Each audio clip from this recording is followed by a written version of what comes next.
65 aphorism. Okay, so in 64 aphorism, what we discussed means secondary counteraction and secondary curative action. That secondary counteraction in the A example and secondary curative action B. Okay, so here in 65, examples of A are familiar to all.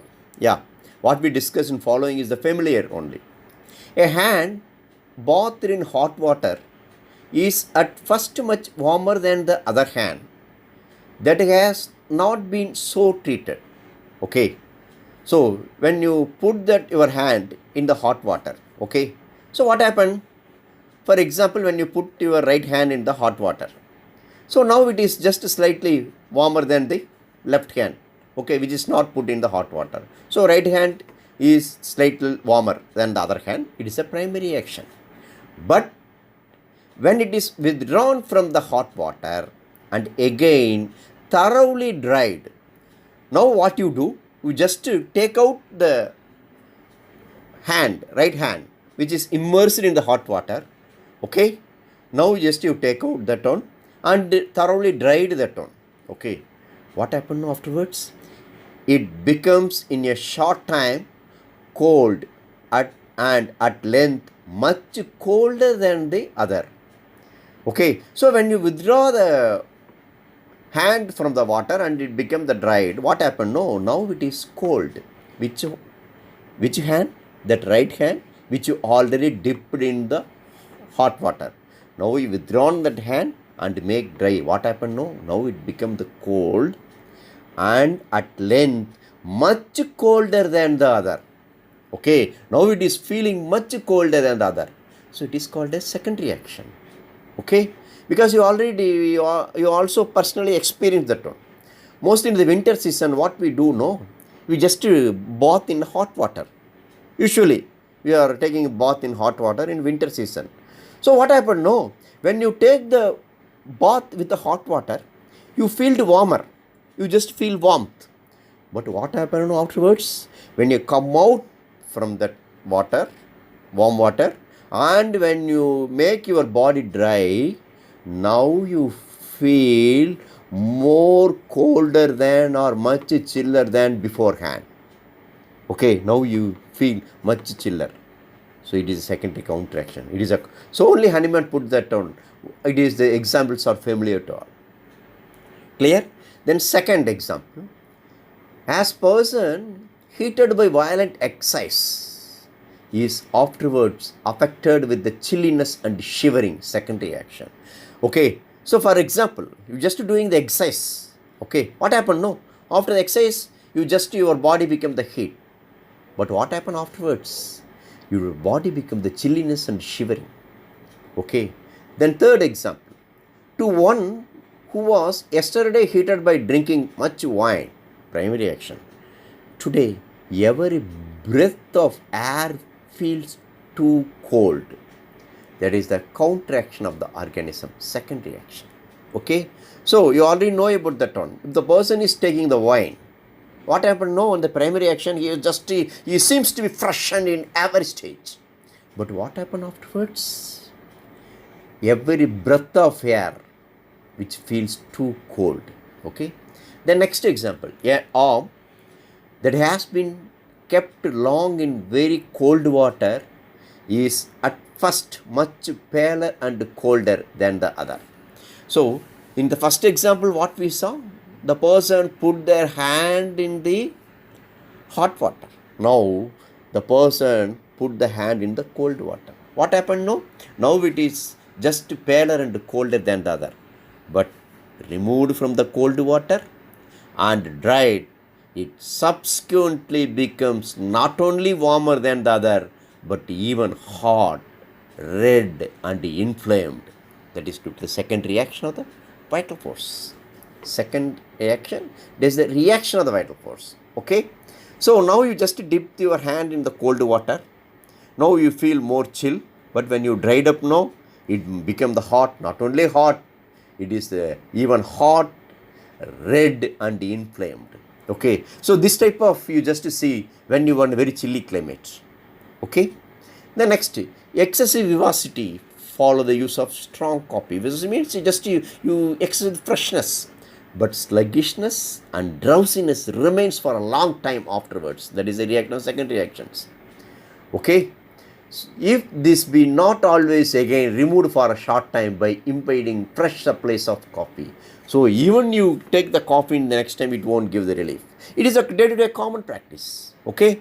When we want to study for the next examination, what we do know, at the time only we just to take the coffee for produce the sleeplessness condition. So after intake of the coffee, immediately you feel the freshness. But what happened after that? You feel more tiredness, you feel more sleepiness when you compare with the previous one. So now, even though you are taking the coffee next time, it won't work. Okay, so like that. It is also day-to-day examples what we saw.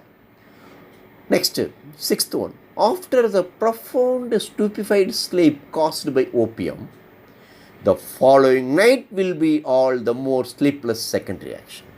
Okay, so we already discussed this example when we see that HOMOEOPAThy. Because after the profound stupefied sleep, the patient is always taking the stupefied sleep, means comatose sleep. It is caused by the opium when he suffers the sleeplessness. But what happened afterwards? The following night will be all the more sleeplessness. Why? It is due to the reaction of the second reaction. Seventh example. After the constipation produced by opium, primary reaction, diarrhea ensues. That is the second reactions. We discussed this examples already, because what is the action of the opium? No, it just reduces the sensibility and irritability of the nerves. Okay, so when the person is suffering the diarrhea, what happened to the diarrhea? It is due to the increased peristaltic movement of the intestine. So when you prescribe the opium, what is the opium property? It reduces the sensibility and irritability. So automatically the increased peristaltic movement of the intestine is stopped by the opium. So the constipation is produced. So this constipation is the primary reaction. But what happened to the second reaction? Diarrhea ensues. It is a reaction of the vital force. Then eighth example.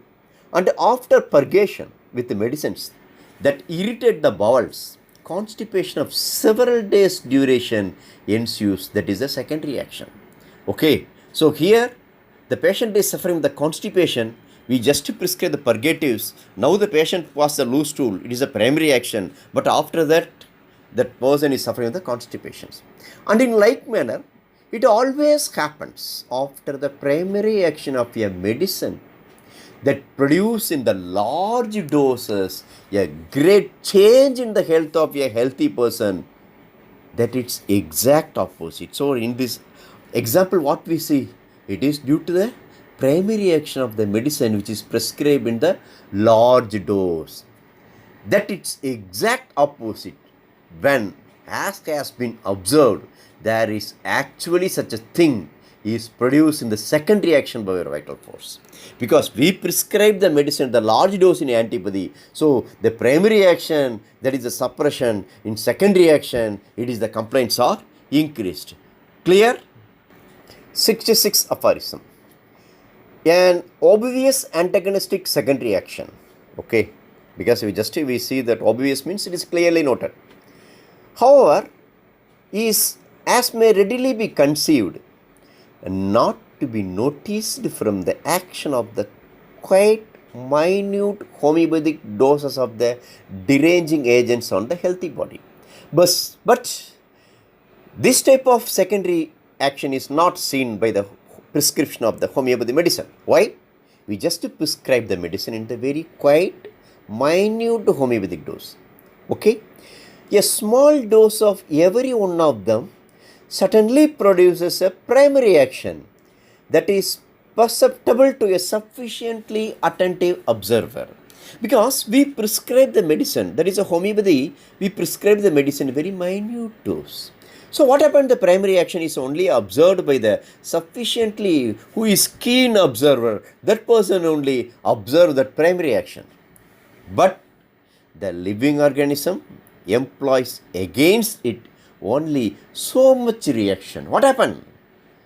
That living organism show the second reaction. What is second reaction of Ayurvedic medicine? as is necessary for the restoration of the normal condition. Okay, so in primary action, it is not possible to observe by all. The primary action of the medicine is only observed by the keen observer of the physician. But we only observe the secondary curative action.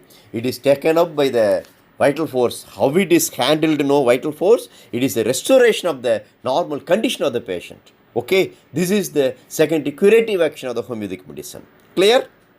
67 aphorism. 67. These incontrovertible truths.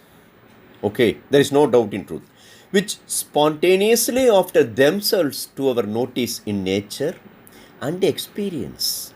Yes, that homeopathic primary action and secondary curative action, we just see in the nature itself, no?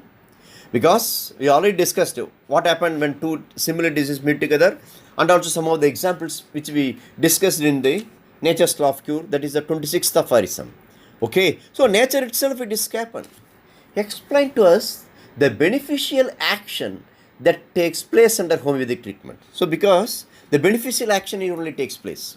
What we see in the Jupiter in the night time, because in the 26th aphorism, first example, okay, natural example.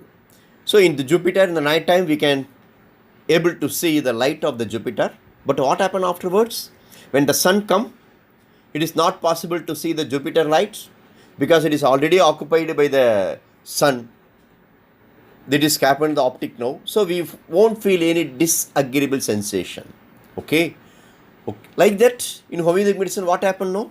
We just prescribe the medicine in the very minute dose. So the vital force won't show any opposite conditions. Whilst, on the other hand, they demonstrate the perversity of the antipathic and palliative treatment of disease with the antagonistically active medicines. What happened in the antipathy? That is, we just see that antagonistic acting medicines, because in antipathy, these things are not happen, only the secondary counteraction takes place. Clear? 68 aphorism. Okay.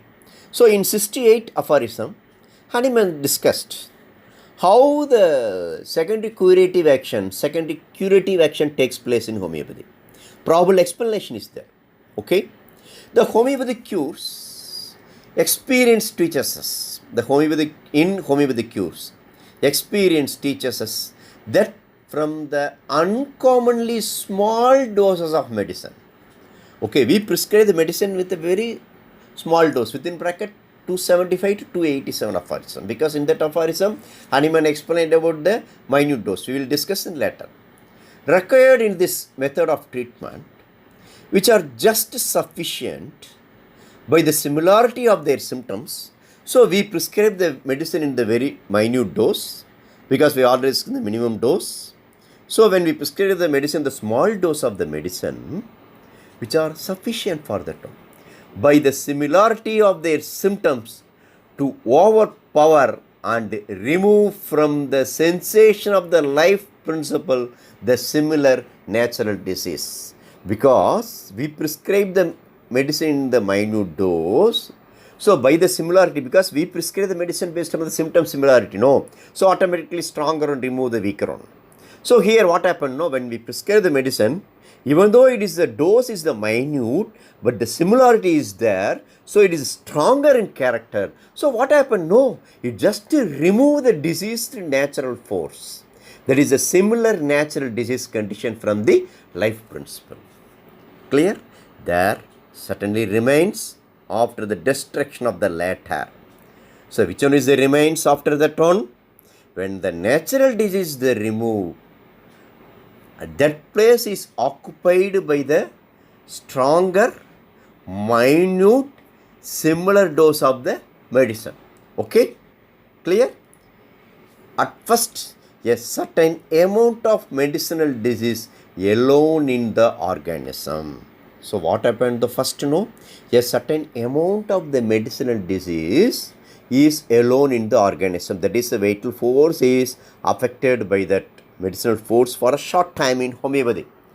But on account of the extraordinary minuteness of the dose, Because we prescribe the medicine the minute dose, no. So due to the extraordinary minuteness of the dose, it is so transient, so slight, and disappears so rapidly of its own accord. Okay, so now it is only a minute dose, so transient, so light dose. It is stronger on with a capacity or capability to remove the natural disease, but the amount is very small, minute, so it is a transient, so slight, and disappears so rapidly of its own accord. Okay, so in this time, no, just you observe, my dear students, because in this time, no, a certain amount of medicinal power, even though it is extraordinarily minute, when it is occupied that vital force, when it is governs the vital force, that condition is called as homeopathic aggravation. Just to clear that one, later we will discuss. So don't forget that one. At that situation, when the vital force is under the control of the extraordinary minute dose, that condition is called as homeopathic aggravation. Just to see the homeopathic aggravation. Okay? That the vital force has no need to imply. The vital force has no need to imply. Okay? So, that vital force, it is not possible or not needed for the vital force, so its opposite. Against this small artificial derangement of its health, any more considerable reaction, because in what happened, the antibody, no, the vital force shows its opposite. But here, the medicine dose is not there because it is already gone. So, what happened? The vital force will suffice to elevate its present state of health up to the healthy point. Yes, that vital force, secondary curative action, nothing but an bring back to the normal condition of the health. That is, then will suffice to effect complete recovery. Okay, so now the vital force just it give the complete recovery, for which after the extinction of the previous morbid derangements, but little effort is required. So here, due to the affection of that vital force, now it becomes to the normal condition. Clear? So Honeyman beautifully explained about the secondary counteraction in homeopathy, how it takes place. So consolidate, just I will tell. That is, when the vital force is affected the diseased force, now the patient is taking the medicine. What is the quality of the medicine? It is stronger one, similar one, minute dose. Okay, so due to the stronger and similar, the medicinal force remove the diseased force, which is make the or it affect the vital force. Okay, now the vital diseased force is removed from the vital force. Now the vital force is affected temporarily by the medicine. Okay, because stronger one, no. That condition is called as homeopathic aggravation. But we prescribe the medicine the very minute dose, so it is a transient, only temporary, so it is also gone. So what happened? Now the vital force is released from the medicinal force as well as the diseased force. So how it shows its opposite? No. How it shows its action? No. Just to bring back to the normal condition. When the person is suffering from the throat pain, okay, now we prescribe the medicine. That medicine only remove the diseased force only, but that pain which is produced by the vital force, because you already know that the symptom is nothing but an external manifestation of the internal derangement of the vital force. The vital force is only shows its affection through the exterior. No. So now this pain is removed by that vital force automatically. Clear? So in the commentary part, when I give the notes, I also explain once more in this detail. Okay? So that's all about the 68 aphorism. Clear? அகிலம் போற்றும் பாரதம் இது இணையில்லா காவியம் தர்ம அதர்ம வழியினிலே நன்மை தீமைக்கு இடையினிலே விளையும் போரினில் சத்தியம் வென்றிடுமா சக்தியையும் பக்தியையும் ஜென்மத்தின்